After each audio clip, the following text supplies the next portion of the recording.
Hello, hello Philippines and hello world. How are you guys? Sobrang nakakapanglumo, no? Yung Luzon ngayon, sa sobrang dami ng mga nasalanta, sobrang daming lugar na binaha, as in bagbag damdamin na makikita mo na marami sa ating mga kabayan, no? Kung saan dumaranas ngayon ng medyo kagipitan sa sitwasyon. So, ganun pa man guys, tuloy ang buhay. Pray lang kay God na sana makasurvive tayo, no? So, sa oras na ito, itutuloy ko yung kwento ko noong nabuntis ako kay Success. So, ayun guys, nabuntis ako agad. Hindi nagtagal, nabuntis talaga ako agad. So, para akong binagsakan ng langit at lupa. Kasi, inisip ko yung mga anak ko sa Maynila. Paano ko na mapaaral yung panganay kong anak. Ako lang yung tumataguyod sa kanila. Kasi, ano kami single mom, 'di ba? So, wala akong ibang iniisip kundi yung maapektuhan. Tapos nung sinabi ko sa partner ko na nabuntis ako, sabi niya, kaya natin yan. Blessing yan, sabi niya sa akin. Blessing yan. Harapin natin yan. Okay? Tapos, ano lang siya, as in, good vibes lang talaga siya. Wala kang maririnig sa kanya, kundi kaya natin yan. Huwag kang mag-alala, sabi niya, huwag kang mag-alala. Pero kasi ako guys, iba yung iba yung pakiramdam ko that time kasi tiningnan ko yung magiging reaksyon ng mga anak ko na nabuntis ako. So, yun. Then, timing naman na meron akong kasamahan na nagbakasyon. So, may kinuntak ako, nasabi ko, kailangan ko ng ganito. Tapos, yun, nakarating naman. So, alam nyo guys, ano talaga, wala kasi akong iniisip kundi yung mga anak ko. So, hanggat maari, kung pwede kong agapan, talagang aagapan ko guys. So, dahil 1 month delay pa lang naman ako that time, iniisip ko na kaya pa siya. As in, kaya pa siya kasi 1 month pa lang eh. So guys, alam mo, hindi ako nagpatinag doon sa sinasabing kaya natin to. Harapin natin yan. Blessing yan. Hindi ako nagpatinag guys. Hindi ako nagpatinag. Talagang tinuloy ko kung ano yung balak ko. Tinuloy ko. Pero alam nyo guys, nanghina lang ako. Nakita pa ako ng isa naming kaibigan na kapitbahay namin na mukha akong groging-grogi. Tapos, parang nag-isip na sila na ano nangyari kay Manang. Manang kasi tawag nila sa akin. Mukhang parang may sakit. So, ayun guys, talagang nanghina lang ako. Tapos walang nangyari, as in, walang nangyari. So ganun pa man, sabi ko doon sa partner ko, dahil sabi ko hindi pwede to. Sabi ko, since may natanggap akong na pera galing sa company ko kasi binayaran ako eh. Kasi mabuti na lang talaga bago pa ako nabuntis is nagkapag-resign na ako guys sa trabaho ko. At the same time, may nalikom na rin akong mga kliyente kasi gusto ko sana na sarilinin ko na lang yung mga kliyente na yun. So, ganito guys.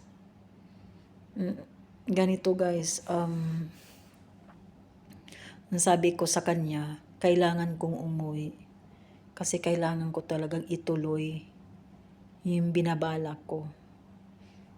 So, nakauwi naman ako guys.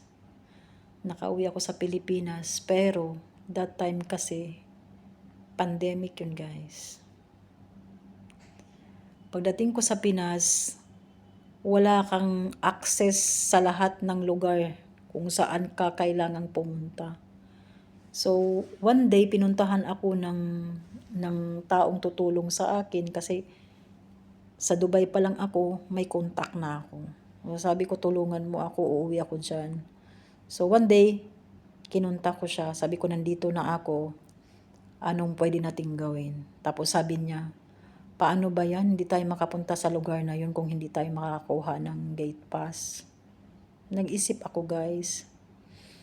Tapos doon daw sa barangay, pila-pila. Ang dami daw pila. Pinipilahan yung gate pass. So nag-isip ako guys, sabi ko itutuloy ko ba or ano? So naisip ko guys, kasi yung amount na kailangan kong ibigay doon sa gagawa sa akin is kulang-kulang 20,000. 20,000. Tapos yung dala ko, parang ganun lang din. So mawala si 20,000 agad. So nag-isip ako guys, as in nagdasal ako ulit guys. Sabi ko, Lord, alam ko na hindi tama ang desisyon ko. Patawarin mo ako, Panginoon. Pero bigyan mo ako ng isa pang pagkakataon na sana ang batay na ito ay walang alam mo yun, walang nangyari sa kanya at buo pa rin siya. Kasi natakot ako guys biro mo 15 pieces ininom ko, walang nangyari. Pero nagsishake ako, nilalagnat ako.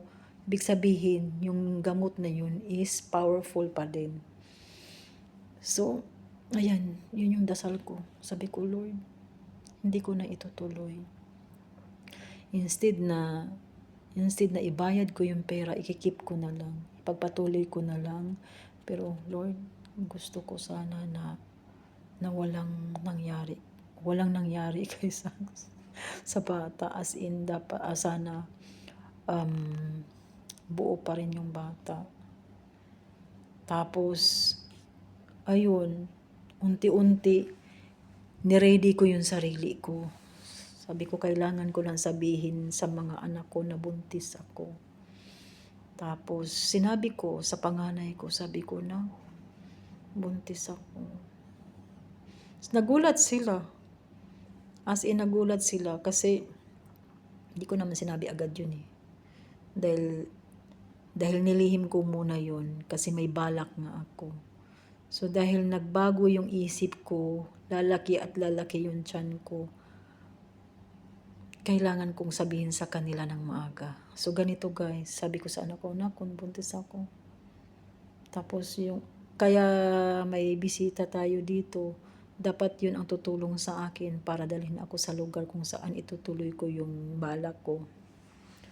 Kinunto ko yun sa kanya. Alam nyo ba ang sabi ng panganay ko guys? Sabi niya, Mama, masama na yung ginawa mo. Dadagdagan mo pa yung kasalanan na ginawa mo. Alam mo ba guys? As in, bumuhos yung luha ko. Bumuhos yung luha ko sa sinasabi ng anak ko. Kasi natakot ako eh. Natakot ako kasi nag-aaral yung anak ko na yun, college. Sa kagustuhan kong makatapos siya. Kaya ako nag-abroad. Tapos ganun lang, umuwi yung nanay nila na buntis. So guys, nakakaiyak as in, umiyak ako. Bumuhos yung luha ko kasi doon sa sinabi ng anak ko. Sabi niya, nandito lang kami mama. Tuloy mo yan. Kahit yung pangalawa kong lalaki, as in, tanggap nila guys. Mahal nila ako. As in, sobrang mahal ako ng mga anak ko. Tinanggap nila ako buong buo. Kahit wala akong kasiguraduhan sa tatay ng anak ko kasi hindi pa kami nagsama ng matagal ni Happiness eh. Hindi ko masyado pang kilala si Happiness. Maaring naniwala ako sa mga sinasabi niya pero talagang ng time na yun. Pero wala naman akong pakiramdam na lukuhin ako ni Happiness. Ang ano ko lang dun is parang wala pa akong kasiguraduhan kasi hindi pa kami nagsama ng matagal. At the same time, si Happiness noon is natanggal sa trabaho dahil nagtanggalan yung company. Dahil 'di ba nung pandemic, walang product na ibibenta kasi tourism yun eh. So guys, talagang as in, nang sinabi ng mga anak ko na andito lang kami mama. As in, grabe. Grabe yung emosyon ko noon. Tapos yun, nung natanggap ko yung mga salita na yun, unti-unti kong nire-relax yung sarili ko. Unti-unti kong niyakap kung anong meron ako. Lagi akong nagdadasal sa Panginoon na sana walang mangyari kay Saksi sa loob ng sinapupunan ko. Alam mo yun? Tapos, papacheck up na ako. Regular check up si Success. As in talaga guys. Sila yung pinaghuhugatan ko ng lakas.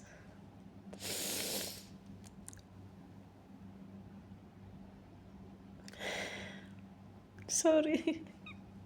As in, nakakayak talaga yung sitwasyon ko. Tapos, nabalitaan ko pa na pinaalis si Happiness sa bahay kung saan kami nakatira. Kasi nawalan siya ng trabaho, guys. Nawalan siya ng trabaho. So, grabe no. Buntis ka, pandemic time. Tapos paalisin ka pa sa tinitirhan mo.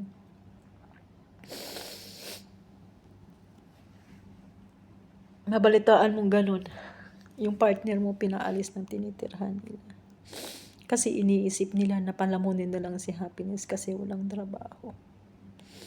As in, really. Tapos, mabuti na lang guys na nagbigay sila din ng cash assistance no, para siguro iniisip nila na hindi mahirapan si Happiness na lumipat kasi may pera naman.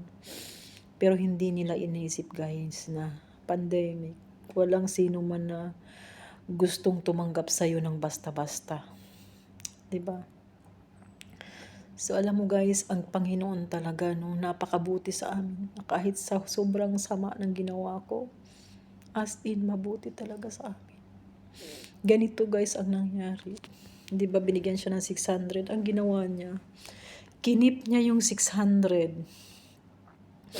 Kinip niya yung 600, tapos nag-enroll siya ng digital marketing. Habang wala pang tourism noon guys, kasi as in naka-ban lahat ng mga, 'di ba, yung travel, 'di ba, naka-travel ban lahat. So close lahat 'yan. Pero ang ginawa ni Happiness, nag-enroll siya ng digital marketing. So doon guys, doon nag-umpisa yung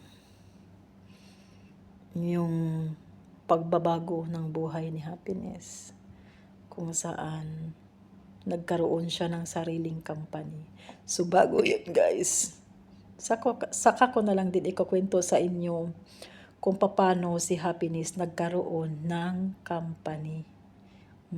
Isang travel tourism company. So guys, hanggang dito na lang kasi sobrang emotional yung aking kwento, no? Dahil kay Success, as in emotional yun. So guys, hanggang dito na lang at see you to my third part ng video ko.